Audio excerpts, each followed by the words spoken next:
നരേന്ദ്രമോദി വന്നു പോയി.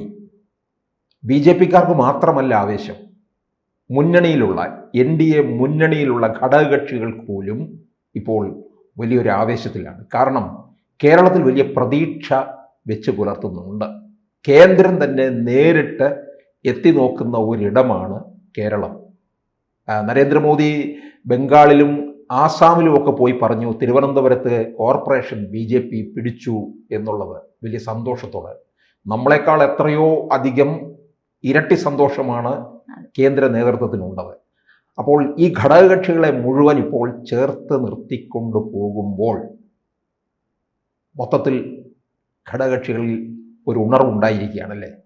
തീർച്ചയായിട്ടും മോദിജിയുടെ വരവ് എല്ലാ ഘടകകക്ഷികൾക്കും വളരെയധികം ഒരു ഊർജം തന്നിരിക്കുകയാണ്. അദ്ദേഹം സാധാരണ ഘടകകക്ഷികളെന്ന് പറയേണ്ട പൊതുജനങ്ങൾക്ക് പോലും ഒരു ഊർജ്ജമാണല്ലോ അദ്ദേഹത്തിന്റെ വരവെന്ന് പറയുന്നത്. എല്ലാ പാർട്ടിയിലുള്ളവർ പോലും നോക്കിയിരിക്കും. പാർട്ടിയിലല്ല, വരുന്നതിൽ കൂടുതൽ പ്രവർത്തകരെക്കാട്ടി കൂടുതൽ സാധാരണ ജനങ്ങൾ എത്രയും ആവേശത്തോടാണ് മോദിജിയെ കാണാൻ വരുന്നത്. അപ്പോൾ പിന്നെ ആ ഒരു എനർജി, അദ്ദേഹത്തിനെ കാണുമ്പോൾ ആ ഒരു എനർജി എന്ന് പറയുന്നത് എല്ലാവർക്കും ഉണ്ട്. അതേപോലെ തന്നെ ഘടകകക്ഷികൾക്കും വളരെ സന്തോഷം തന്നൊരു നിമിഷമായിരുന്നു അത്.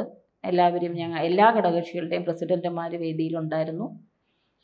അതെപ്പോഴും മോദിജി വരുമ്പോഴെല്ലാം ഉള്ളതാണ്. ഘടകകക്ഷിയെല്ലാം ചേർത്ത് പിടിക്കാറുണ്ട്.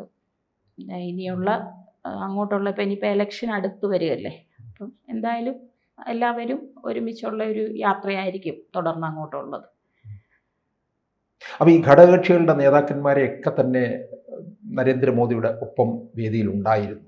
അതെ അതെ അതെ, എല്ലാവരും ഉണ്ടായിരുന്നു. എല്ലാ ഘടകകക്ഷികളുടെയും സ്റ്റേറ്റ് പ്രസിഡന്റുമാർ. അപ്പോൾ ഒരു അർഹമായ പ്രാതിനിധ്യം BJPയിൽ നിന്ന് ഘടകകക്ഷികൾക്ക് ലഭിക്കുന്നുണ്ട് എന്നല്ലേ? അതെ, അതുകൊണ്ടാണല്ലോ എല്ലാവരെയും പ്രതിനിധിയായിട്ട് ഓരോരുത്തരെയും കയറ്റുന്നത്. എല്ലാ ഘടകകക്ഷികളുടെയും എല്ലാ സംസ്ഥാന പ്രസിഡന്റുമാർ കയറുക എന്ന് പറയുമ്പോൾ അതിൻ്റെ ഒരു തെളിവാണ്, ചിലപ്പോൾ പറഞ്ഞതിൻ്റെ ഒരു തെളിവാണ് എല്ലാവരെയും ചേർത്ത് പിടിക്കുന്നു ഉള്ളത്. അപ്പോൾ എനിക്ക് തോന്നുന്നു സാധാരണ മുന്നണികളിലൊക്കെ തന്നെ UDF ആയാലും LDF ആയാലും ഘടകകക്ഷികളൊക്കെ എപ്പോഴും അതൃപ്തരായിട്ടൊക്കെ നിൽക്കാറുണ്ട്. ഇവിടെ ആ അതൃപ്തി ഇവർക്കും ഈ ഘടകകക്ഷികൾക്കൊക്കെ ഒരു സമയത്തുണ്ടായിരുന്നു. പക്ഷേ നരേന്ദ്രമോദിയുടെ ഒരു കേരള സന്ദർശനം വരുമ്പോൾ ഈ ഇത്തരത്തിലുള്ള അതൃപ്തിയും എല്ലാം തന്നെ അങ്ങ് വഴിമാറി പോവുകയാണ് ചെയ്യുന്നത്. അതെ, അത് നരേന്ദ്രമോദിജിയുടെ വരവോടുകൂടി എന്ന് പറയണ്ട. ഇപ്പം എനിക്ക് വ്യക്തിപരമായിട്ട് പറയാനുള്ള കാര്യം, രാജീവ് ചന്ദ്രശേഖർ വന്നതോടുകൂടി ഘടകകക്ഷികളിൽ എല്ലാവർക്കും ഒരു ആവേശം പകർന്ന രീതിയിലുള്ള പ്രവർത്തനമാണ് അദ്ദേഹത്തിൻ്റെ ഭാഗത്തു നിന്നുണ്ടാകുന്നത്. ഇപ്പം തന്നെ 2020 അദ്ദേഹത്തിൻ്റെ ഒരു വേഗതയെപ്പറ്റി നമുക്ക് മനസ്സിലാക്കാം. ഇതുവരെ ആരും ചിന്തിക്കാത്ത മേഖലയിലൂടെയാണ്. അതിൻ്റെ ഒരു പ്രത്യേകത എന്ന് പറഞ്ഞാൽ എനിക്ക് തോന്നുന്നത് മോദിജിയുടെ കൂടെ കേന്ദ്രത്തിൽ കൂടെ പ്രവർത്തിച്ച ഒരാളാണല്ലോ. അപ്പോൾ ഈ മുല്ലപ്പൂമ്പൊടി ഏറ്റ് കിടക്കും എന്ന് പറയുന്നത് പോലെ ആ ഒരു സൗരഭ്യം കിട്ടിയതാവാം. എന്ത് ആവേശത്തോടുള്ള ഒരു പ്രവർത്തനമാണ്. എല്ലാവരോടും നല്ല രീതിയിൽ പെരുമാറിക്കൊണ്ട് ആരെയും മാറ്റി നിർത്താതെ, അത് അദ്ദേഹത്തിൻ്റെ മോദിജിയുടെ ആ ഒരു ഇങ്ങോട്ട് കിട്ടിയ ഒരു ഊർജ്ജം തന്നെയാണ്. അത് വെച്ചുകൊണ്ട് നമ്മളോടും എല്ലാവരോടും അങ്ങനെ തന്നെയാണ് പെരുമാറുന്നത്. ആരെയും മാറ്റി നിർത്താറില്ല. എല്ലാ കാര്യങ്ങളും ഇപ്പം അദ്ദേഹം വരുന്നതിൻ്റെ തൊട്ട് തലേദിവസം ഘടകകക്ഷികളുടെ മീറ്റിംഗ് വിളിച്ചിട്ടുണ്ടായിരുന്നു. അപ്പം അതും ചെയർമാൻ്റെ നേതൃത്വത്തിലാണല്ലോ, NDAയുടെ ചെയർമാനാണല്ലോ രാജീവ്ജി. അപ്പം അങ്ങനെ ഒരു മീറ്റിംഗ് വിളിച്ചിട്ടുണ്ടായിരുന്നു. അതിലൊക്കെ നമ്മളോടൊക്കെ വളരെ കാര്യമായിട്ടുള്ള പ്രവർത്തനമാണ്. ഈ നിങ്ങളുടെ പാർട്ടിയുടെ നേതാവിനോട് തന്നെ, ദേശീയ നേതാവിനോട് തന്നെ നരേന്ദ്രമോദിക്ക് ഒരു പ്രത്യേക സ്നേഹവും വാത്സല്യവും ഒക്കെ ഉണ്ട്. അത് ശരിക്കും പറഞ്ഞു കഴിഞ്ഞാൽ കേരളത്തിൽ ഒരു പക്ഷേ നിങ്ങൾ ചെറിയ പാർട്ടി ആയിരിക്കാം. അതൊരിക്കൽ എൻ്റെ പ്രസിഡന്റ് പറഞ്ഞിട്ടുണ്ട്. ചിരാഗെന്ന് പറഞ്ഞപ്പോഴത്തേക്കും പ്രത്യേകിച്ച് അദ്ദേഹത്തിനോട് ഉള്ള ഒരു പെരുമാറ്റം എന്ന് പറയുന്നത്, സംസ്ഥാന പ്രസിഡന്റ് LJP എന്ന് പറഞ്ഞപ്പോഴത്തേക്കും തോളലൊക്കെ തട്ടി ഭയങ്കര സ്നേഹത്തോടായിരുന്നു ബാക്കിയുള്ളവരോട് പെരുമാറുന്നതിനെക്കാട്ടിലും. അപ്പോൾ അത് നമുക്കൊരു സന്തോഷം തന്നെയാണ്. എനിക്ക് തോന്നുന്നു അതുകൊണ്ട് തന്നെ നിങ്ങൾക്ക് കേരളത്തിൽ ഈ ഘടകകക്ഷിയായ കേരളത്തിലെ ഘടകത്തിന് വളരാനുള്ള സാധ്യത വളരെ കൂടുതലാണ്. കാരണം BDJs ശരിക്കും പറഞ്ഞു കഴിഞ്ഞാൽ ഈ കമ്പാരിറ്റീവ്ലി നോക്കുമ്പോൾ കൂടുതൽ സീറ്റ് BDJസിന് കൊടുക്കുന്നു.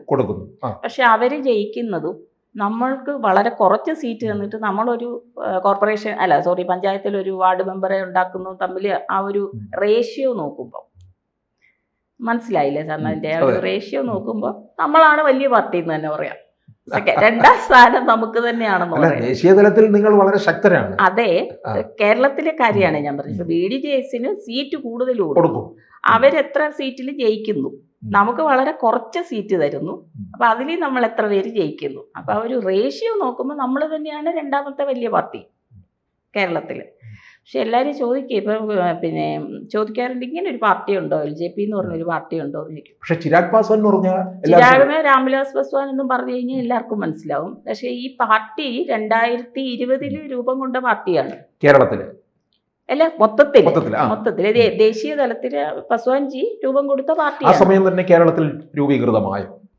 അതെ, അന്ന് തൊട്ടേ ഉണ്ട്. എൻ്റെ പ്രസിഡന്റ് ഒക്കെ എന്ന് പറയുന്നത്, നമ്മുടെ സംസ്ഥാന പ്രസിഡന്റും ജനറൽ സെക്രട്ടറി എന്നൊക്കെ പറയുന്ന ഈ 26 വർഷം കൊണ്ട് ഈ പാർട്ടിയിൽ പ്രവർത്തിക്കുന്നവർ തന്നെയാണ്. അന്ന് അവർ യൂത്തിന്റെ നേതൃത്വത്തിലായിരുന്നു. ഇപ്പം പക്ഷെ അങ്ങനെ വളരെ കുറഞ്ഞ ഒരു കാലയളവ് കൊണ്ട് തന്നെ ദേശീയ തലത്തിൽ വളരെ ശ്രദ്ധിക്കപ്പെട്ടു. അതെ, 20 പിന്നെ അദ്ദേഹം രൂപം കൊടുത്തു. പിന്നെ അദ്ദേഹത്തിന്റെ മരണത്തെ തുടർന്നാണ് പാർട്ടി ഒന്ന് സ്പ്ലിറ്റായി. അതെ. അല്ല, രാംവിലാസ് പാസ്വാന് വളരെ ജനപ്രിയനായിട്ടുള്ള ഒരു നേതാവായിരുന്നു. അല്ല, സോറി, 2020 സാറേ, 2020 പിന്നെ ഈ സ്പ്ലിറ്റ് ആയതാണ് 2020. അതിന് മുന്നേ രൂപം കൊടുത്തത് ഇപ്പൊ 25 വർഷമായി. 2020 ഈ അനിയനും മകനും തമ്മിൽ LJPയെ രണ്ടായിട്ട് തിരിഞ്ഞു. അപ്പോൾ LJP 6ഉം RLJPയും അങ്ങനെ 2 രീതിയിൽ. ഈ പിന്നെ NDA മുന്നണിയിൽ ഇപ്പോൾ നമ്മൾ കേരളത്തിൽ നോക്കിക്കഴിയുമ്പോൾ BDJS ആണ് മുൻതൂക്കത്തിൽ നിൽക്കുന്നത്. പിന്നെ തലയെടുപ്പുള്ള നേതാവായിട്ട് തുഷാർ വെള്ളാപ്പള്ളിയും നിൽക്കുന്നുണ്ട്, പിന്നിൽ വെള്ളാപ്പള്ളി നടേശനും ഒക്കെ നിൽക്കുന്നുണ്ടെങ്കിലും. പക്ഷേ ഈ ഒറ്റയാൾ ചെറിയ ചെറിയ ഘടകകക്ഷികളൊക്കെ തന്നെ NDAയിൽ ഉണ്ടെന്നുള്ളതാണ്. അപ്പോൾ അവരെ എല്ലാം വേണ്ട തരത്തിൽ രാജീവ് ചന്ദ്രശേഖർ അധ്യക്ഷനായതിനു ശേഷം കൂടുതൽ പരിഗണിക്കുന്നുണ്ട്. എല്ലാവരെയും കൂടുതൽ പരിഗണിക്കുന്നുണ്ട്. അപ്പോൾ ഞാൻ പറഞ്ഞതാണ്, നമുക്ക് നേരത്തെ ഉണ്ടായിരുന്ന പ്രസിഡന്റുമാർ ഘടകകക്ഷികളോട് കാണിക്കുന്ന ഒരു സ്നേഹവും ഇപ്പം ഇദ്ദേഹം കാണിക്കുമ്പോൾ നമ്മളോട് കാണിക്കുന്ന ഒരു സ്നേഹവും, നമ്മൾ എന്തെങ്കിലും ഒരു പരാതി പറഞ്ഞാൽ അതപ്പം തന്നെ സോൾവ് ചെയ്യുന്ന ഒരു രീതിയൊക്കെ. പിന്നെ ഞാൻ ഇത് കഴിഞ്ഞ പ്രാവശ്യത്തെ നമ്മുടെ കോർപ്പറേഷൻ ഇലക്ഷൻ്റെ മുന്നേ ഘടകകക്ഷികളുടെ നേതാക്കളെല്ലാവരും കൂടി ഒന്ന് അദ്ദേഹത്തിനെ കാണാൻ പോയിരുന്നു. ഞാൻ പറഞ്ഞായിരുന്നത് ഒരിക്കൽ കഴിഞ്ഞ ഇൻ്റർവ്യൂവിൽ ഞാൻ പറഞ്ഞിട്ടുണ്ടായിരുന്നു അത്. അപ്പം ആ സമയത്ത് കൃഷ്ണദാസ് ചേട്ടനായിരുന്നു ചുമതല. ഇപ്പം എൻ്റെ രാധാകൃഷ്ണനാണ് ചാർജ് കൊടുത്തിരിക്കുന്നത് ഘടകകക്ഷികളുടെ. അപ്പോൾ അന്ന് ചോദിച്ചപ്പോൾ നമ്മൾ ഈ ഒരു കംപ്ലൈൻറ്റ് നമ്മൾ വേണ്ട രീതിയിൽ പരിഗണിക്കുന്നില്ല എന്ന് പറഞ്ഞപ്പോഴത്തേക്കും ആ സ്പോട്ടിൽ തന്നെ അദ്ദേഹത്തിനെ ഫോണിൽ വിളിക്കുന്നു, സ്പീക്കർ ഇട്ട് നമ്മളെല്ലാവരെയും കേൾപ്പിച്ച് തരികയായിരുന്നു. എന്നിട്ട് നേരിട്ട് ഞങ്ങൾ സംസാരിക്കുന്നു, അപ്പോൾ ഇങ്ങനെ ഒരു കംപ്ലൈൻറ്റുമായിട്ടാണ് അവർ വന്നിരിക്കുന്നത് എന്നൊക്കെ പറഞ്ഞ് അപ്പം തന്നെ അതിനൊരു പരിഹാരം കാണുന്ന രീതി. അല്ലെങ്കിൽ പിന്നെ പറയാം, അത് ഞാൻ പുള്ളിയോട് സംസാരിക്കാം, അങ്ങനെയൊക്കെയാണല്ലോ സാധാരണ രീതിയിൽ എല്ലാവരും പറയുന്നത്. ഇതിപ്പോൾ നമ്മളുടെ മുന്നിൽ വെച്ച് തന്നെ സ്പീക്കർ ഓൺ ചെയ്ത് അദ്ദേഹത്തിനെ വിളിച്ച് സംസാരിച്ചു. എന്നിട്ട് പറയുന്നുണ്ട്, ഞാൻ സ്പീക്കർ ഓൺ ചെയ്തിരിക്കുകയാണ്. അപ്പം പെട്ടെന്ന് തന്നെ അതിനുള്ള ഒരു സൊല്യൂഷൻ കണ്ടെത്തി. അപ്പം ഈ കേരളത്തിൽ നിങ്ങളുടെ പാർട്ടിക്ക് കൂടുതലായിട്ട് ഒരു സ്പേസ് ഉള്ള ഏരിയ ഏതാണ്? അങ്ങനെ പൊതുവേ ഇപ്പം വയനാട് നല്ല രീതിയിൽ പ്രവർത്തനമുണ്ട്. പിന്നെ എറണാകുളത്തുണ്ട്. അപ്പോൾ ഇടങ്ങളിലാണ് ശക്തമായിട്ട് നിൽക്കുന്നത്. അപ്പോൾ കൂടുതൽ എനിക്കൊന്ന് സീറ്റ് വിഭജന ചർച്ചകളിലേക്കൊക്കെ കടക്കുമ്പോൾ കൂടുതൽ കാര്യങ്ങൾ നിങ്ങൾക്ക് പരിഗണന മുന്നണിയിൽ നിന്നുണ്ടാകും. കാരണം സീറ്റ് വിഭജനം ഇനിയിപ്പം ചർച്ച വരുന്നതേ ഉള്ളൂ. നിയമസഭാ ഇലക്ഷന് നമ്മൾ എത്ര പേര് നിർത്തണം എന്നൊക്കെയുള്ള കാര്യങ്ങൾ. 5 സീറ്റാണ് നമ്മൾ ഉദ്ദേശിച്ചിരിക്കുന്നത്. അതിൻ്റെ ചർച്ചകൾ വരുന്ന സമയത്ത് എന്തായാലും അറിയിക്കും. അപ്പം 5 സീറ്റ് തന്നെ ചോദിക്കാനുള്ള തീരുമാനത്തിലാണ്. ഓക്കെ. കൂടുതൽ വാർത്തകളും വിശേഷങ്ങളും നിങ്ങളിലേക്ക് എത്താൻ ABC മലയാളം സബ്സ്ക്രൈബ് ചെയ്യുക, ബെൽ ബട്ടണും അമർത്തുക.